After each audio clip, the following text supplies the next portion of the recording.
Alors bonjour. Aujourd'hui, on va poursuivre en parlant d'une constante qui est en fonction des concentrations, mais qui concerne spécifiquement les acides. Donc, on appelle cette constante-là, bien sûr, la constante d'acidité. Donc, on se rappelle qu'une constante d'équilibre, ben, ça établit un rapport constant entre les concentrations à l'état d'équilibre. Donc, peu importe les concentrations initiales que je vais utiliser, je vais obtenir, oui, des concentrations à l'équilibre différentes, mais le rapport entre ces concentrations-là va me donner une constante. Donc, on avait établi que la constante d'équilibre selon les concentrations, ben, c'est toujours la concentration des produits avec un exposant là, qui correspond au coefficient sur la concentration des réactifs. Également avec un coefficient, là, un exposant qui correspond au coefficient. Bien, cette constante-là d'équilibre, elle va être la même, sauf que dans le cas d'une constante d'acidité, bien, le réactif, ça va être tout simplement un acide. Donc, on va noter l'expression de la constante d'équilibre Ka, parce que c'est une constante d'équilibre, A pour acide, et ça va être la même chose, c'est-à-dire la concentration des produits sur celle des réactifs.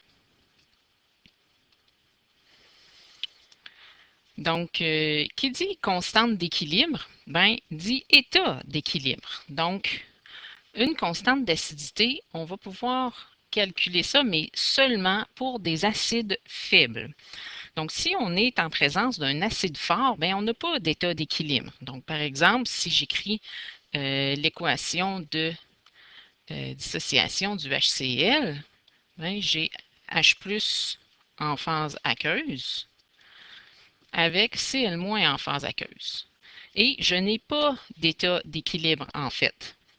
Donc ici, je vais plutôt me retrouver avec une réaction complète. C'est-à-dire que si je dissous, par exemple, initialement 1 mol par litre de HCl, bien, il va réagir, donc il va se dissocier là, presque complètement 1 mol de HCl. Donc à l'équilibre, ben, je vais me retrouver avec une quantité nulle de HCl. Donc en fait, ce n'est pas un état d'équilibre. Donc, à la fin, là, je n'ai pas du tout de HCl. Donc, mon réactif est presque complètement disparu, presque entièrement dissocié. Donc, la constante d'acidité va pouvoir seulement être calculée pour un acide faible, c'est-à-dire un acide qui se dissocie faiblement. Donc, puisqu'un acide faible se dissocie mais seulement en partie, on va pouvoir atteindre l'état d'équilibre. Donc, par exemple, ça pourrait être le cas de HCN en phase aqueuse qui va atteindre un état d'équilibre entre son ion H+ et Cn-. Donc, l'acide est faiblement dissocié, donc il y a seulement une partie des molécules là, qui vont former des ions. À ce moment-là, on va obtenir l'expression de la constante d'acidité, concentration des ions H+ fois concentration des ions Cn- sur la concentration de HCN. Donc, toutes ces concentrations-là, bien sûr, à l'état d'équilibre, très important. On va faire quelques exemples de calcul tantôt. Donc, la forme de l'expression de la constante d'acidité, ben, elle va toujours être la même. Donc, ça va toujours ressembler à ça. Donc, la concentration de l'ion H+ à l'équilibre fois celle d'un ion négatif sur la concentration de l'acide. Pourquoi ça va toujours être la même? Ben, c'est qu'on va toujours écrire l'équation qu'on appelle de première ionisation, c'est-à-dire lorsqu'on enlève un seul ion H+ à l'acide. Donc, on avait vu certains acides où il y avait possibilité d'avoir 2 ions H+, mais pour la constante d'acidité, ça va toujours être lorsqu'on retire un seul ion H+. Donc, qu'est-ce qu'on peut faire comme calcul avec ça? Ça va toujours se ressembler. Donc, par exemple, ici, on pourrait tout simplement demander une constante d'acidité, donc par exemple, l'acide acétique, d'une concentration de 1 mol par litre, donc pas 1 mol, mais 0,1 mol par litre. Donc, ici, c'est une concentration initiale, donc c'est la quantité qu'on a dissout dans 1 litre, si le pH, lorsqu'on atteint l'état d'équilibre, est de 2,87. Donc, on va écrire nos données. Donc, on connaît ici le pH de 2,87. On connaît la concentration initiale, donc l'acide acétique. Habituellement, on vous écrit là, dans le problème la formule moléculaire de l'acide en question. Donc, concentration initiale ici de 0,1 mol par litre.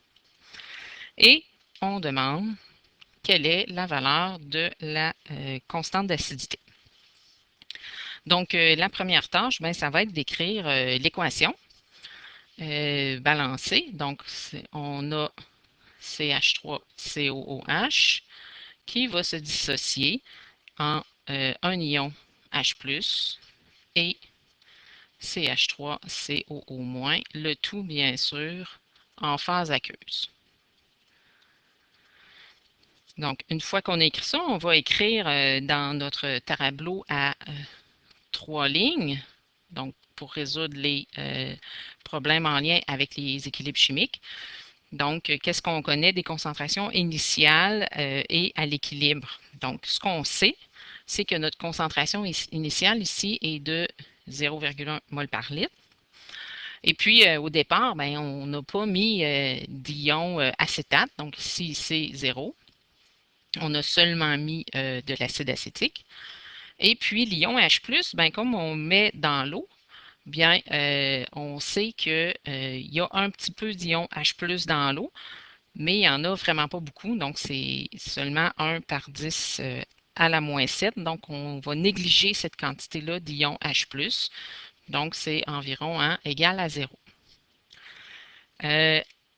Au niveau de la deuxième ligne, on va y revenir tantôt, à l'équilibre. Donc, on connaît une concentration à l'équilibre, en fait, en utilisant cette information-là ici, qui est le pH.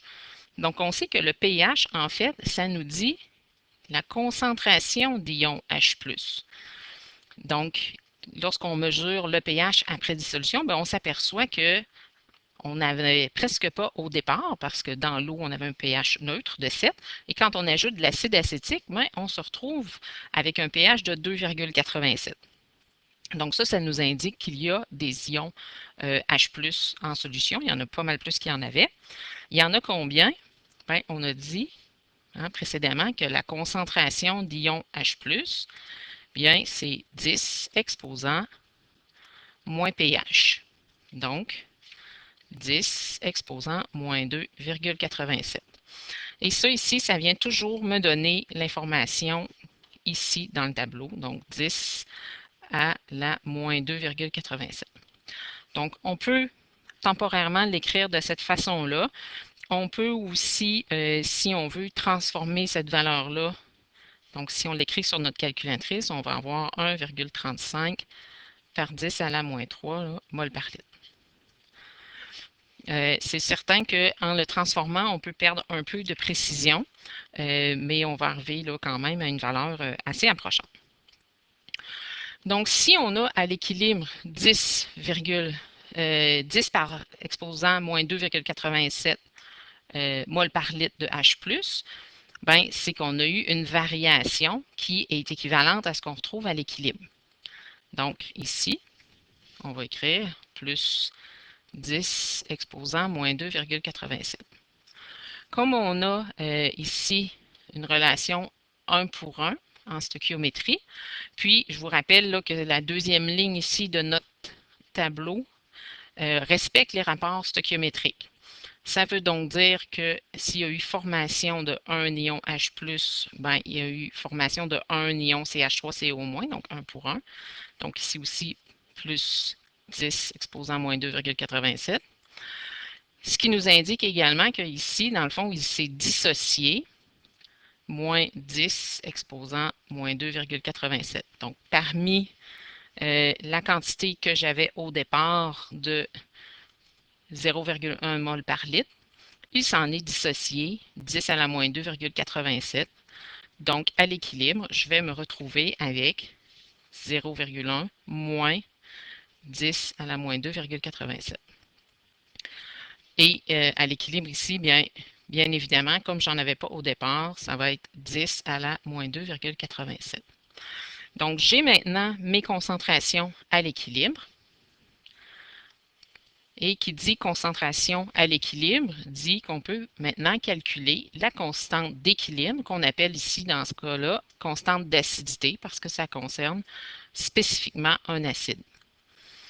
Donc, l'expression de la constante d'équilibre dans ce cas-ci, donc K concentration de H plus fois concentration de CH3COO- sur concentration de CH3COOH.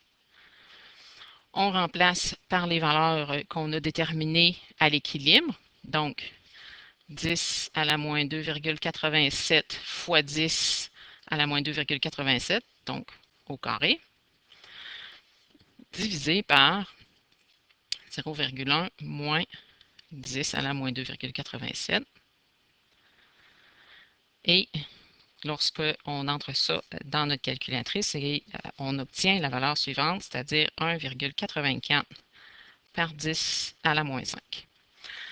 Donc, on a ici répondu à la question du problème qui était de déterminer la constante d'acidité. Donc, on voit ici là, qu'on a quand même une valeur assez faible. Donc, on a une valeur beaucoup plus petite que 1. Donc, on se rappelle qu'on avait dit, ben, les constantes d'équilibre selon les concentrations qui ont une valeur beaucoup plus petite que 1 indiquent que l'équilibre favorise le réactif.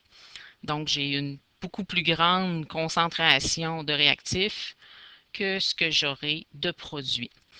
Ce qui est consistant avec ce qu'on a dit au départ, c'est-à-dire qu'on a un acide faible, c'est-à-dire qui est faiblement dissocié.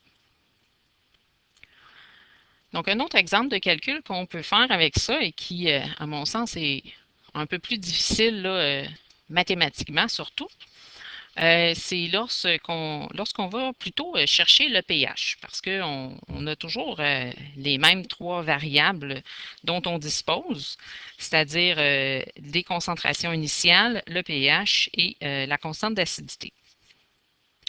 Donc, dans ce cas-ci, on demande le pH d'une solution d'acide formique dont la concentration est de 0,1 mol par litre si la constante d'acidité est de 1,77 par 10 à la moins 4.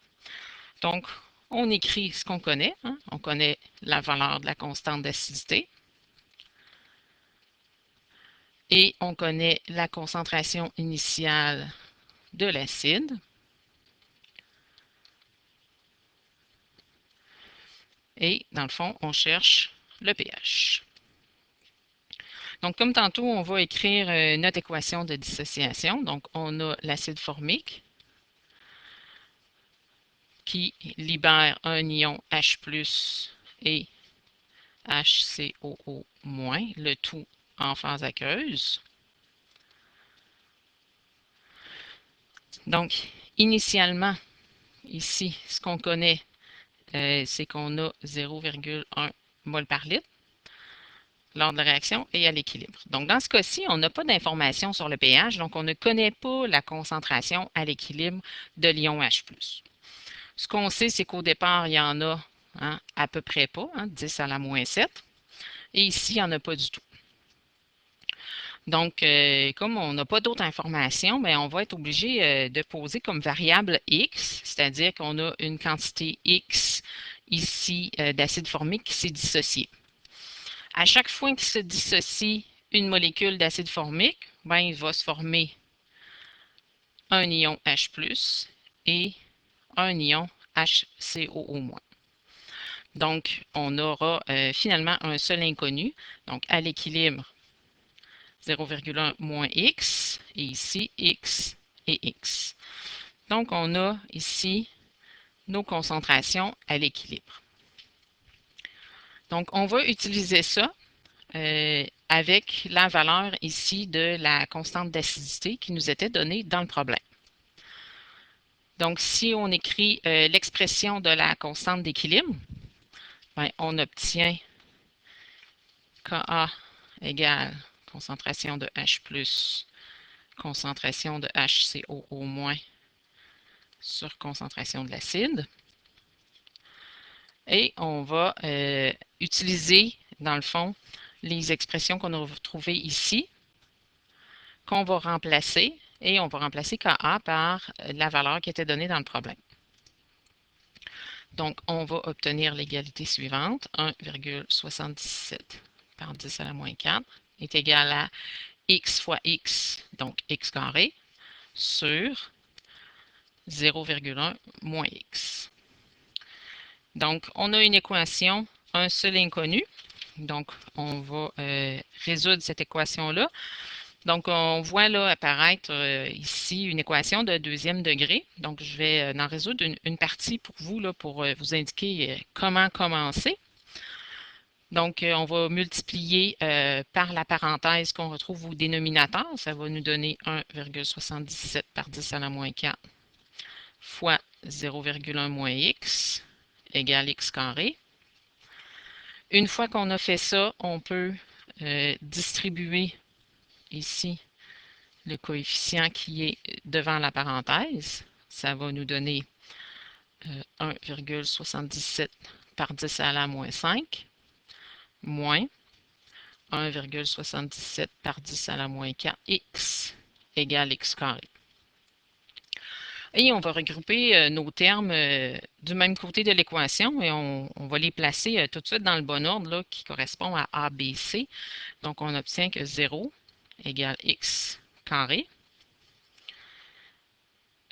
plus ici 1,77 par 10 à la moins 4 fois x moins 1,77 par 10 à la moins 5.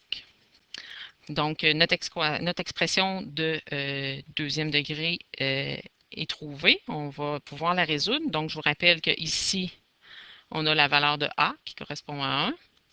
Ici, la valeur de B qui correspond à 1,77 par 10 à la moins 4. Et on va avoir la valeur de C ici qui est de moins 1,77 par 10 à la moins 5. C'est important de ne pas oublier le moins. Donc, on utilise la formule pour résoudre, donc moins B plus ou moins racine carrée de B2 moins 4AC sur 2A. Et on va trouver deux valeurs possibles de X. Donc, ma première valeur possible est de 4,12 par 10 à la moins 3 mol par litre. Et la deuxième valeur possible de X est de moins 4,3 par 10 à la moins 3 mol par litre. Donc, on va toujours, bien sûr, trouver deux valeurs possibles, hein, selon qu'on fait plus ou moins dans l'opération. Donc, dans ces deux valeurs-là, laquelle qu'on va choisir? Bien, on va choisir celle qui est possible. Donc, dans ce cas-ci, la deuxième valeur, bien, elle n'est pas possible. Parce que si x égale moins 4,3 par 10 à la moins 3, bien, ça veut dire ici que je me retrouve avec des concentrations négatives de H+, et de HCO-. Ce n'est pas possible. Donc, on va toujours analyser là, les deux possibilités en considérant d'abord, c'est quoi la quantité maximale que j'avais initialement. Donc, je ne peux pas avoir un X qui est plus grand que 0,1. Parce qu'à ce moment-là, j'obtiendrai une valeur négative ici. Et également, je ne peux pas non plus avoir une valeur négative de concentration ici du côté des produits. Donc, dans ce cas-ci, la seule valeur possible, bien, c'est celle-ci. Donc, X nous donne la concentration des ions H+ à l'équilibre. Donc, puisqu'on a la concentration des ions H+, ben, il reste la partie facile, c'est-à-dire de trouver le pH. Donc, on se rappelle que le pH, bien, c'est moins le logarithme de la concentration en ions H+. Donc, moins le logarithme de 4,12 par 10 à la moins 3, ça va donner 2,39. Donc, ici, on a répondu donc finalement à la question du problème. Donc, deux exemples de calcul là, qui résument en fait là, ce qu'on va demander généralement à partir d'une constante d'acidité. Donc, vous pouvez maintenant faire les exercices là, qui sont à la suite de cette